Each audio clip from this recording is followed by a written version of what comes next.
Try to understand the difference between the Son of God and Son of Man here. Jesus is the Son of God. As I said in the story of Cain and Abel, the Son of God can be brought forth to this earth when the Spirit of God shadows on a woman. But for the Son of Man to be born on this earth, he needs parents. He has to have a father and a mother. Son of Man is the fig tree.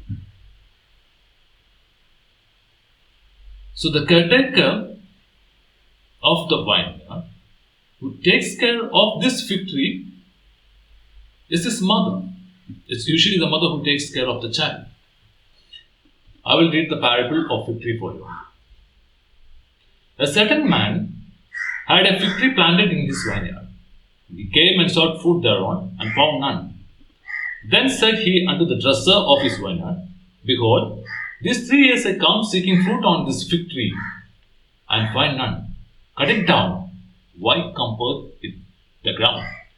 And he answering said unto him, Lord, let it alone this year also, till I shall dig about it and turn it. And if it bear fruit, well, and if not, then after that thou shalt cut it down. This is the parable of the fig tree. The caretaker of the fig tree is his mother.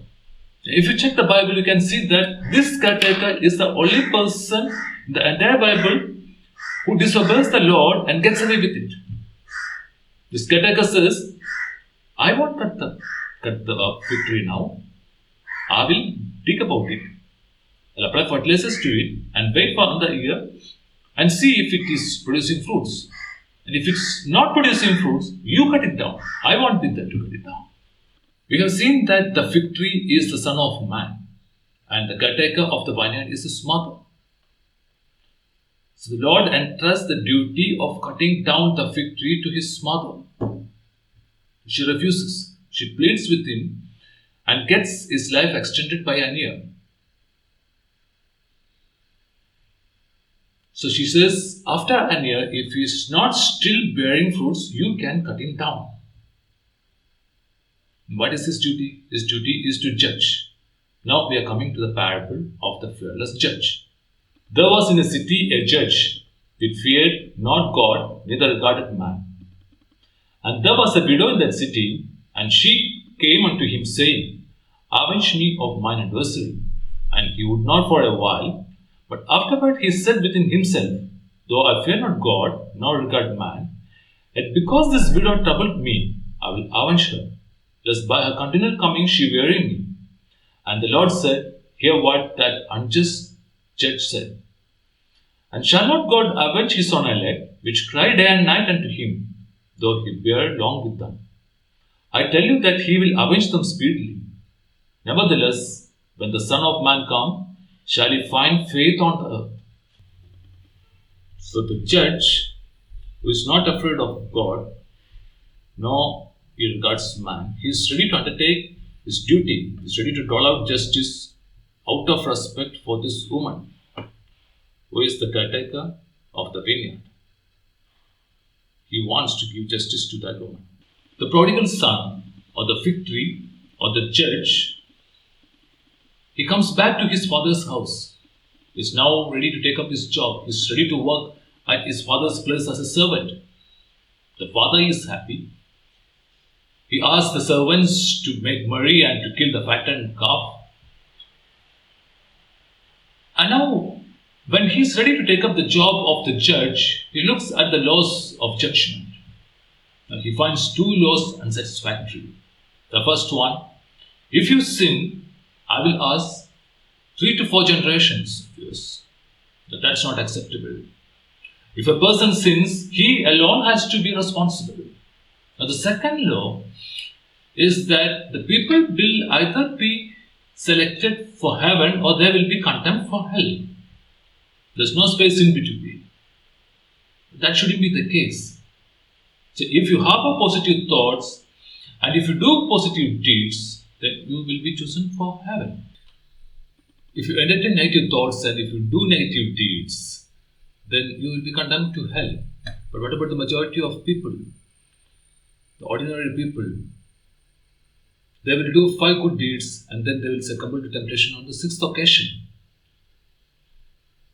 They will do 6 bad deeds and then they will do a good deed. So they can neither be taken to heaven or hell. They will continue in their state of sleepiness even after the judgment day. So these 2 changes were made by him. Now we are coming to the story of an unjust steward. There was a certain rich man which had a steward, and the same was accused unto him that he had wasted his goods. And he called him and said unto him, How is it that I hear this of thee? Give an account of thy stewardship, for thou mayest be no longer steward.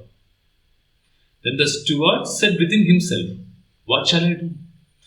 For my Lord taketh away from me the stewardship. I cannot dig. To beg I am ashamed. I am resolved what to do, that when I am put out of the stewardship, they may receive me into their houses. So he called every one of his lord's debtors unto him, and said unto the first, How much owest thou unto my lord? And he said, 100 measures of oil. And he said unto him, Take thy bill, and sit down quickly, and write 50. Then said he to another, How much owest thou? And he said, 100 measures of wheat. And he said unto him, Take thy bill, and write 80. And the Lord commended the unjust steward, because he had done wisely. For the children of this world are in their generation wiser than the children of light. And I say unto you, Make to yourself friends of the mammon of righteousness, that when you fail, they may receive you into everlasting habitations. So this is the story of the unjust steward. You can see the relationship between the master and the steward is strictly not the relationship between the master and the servant. It's the relationship between the father and the son. The son is back, he is ready to take up the job, he makes some changes, he makes some concessions to the debtors.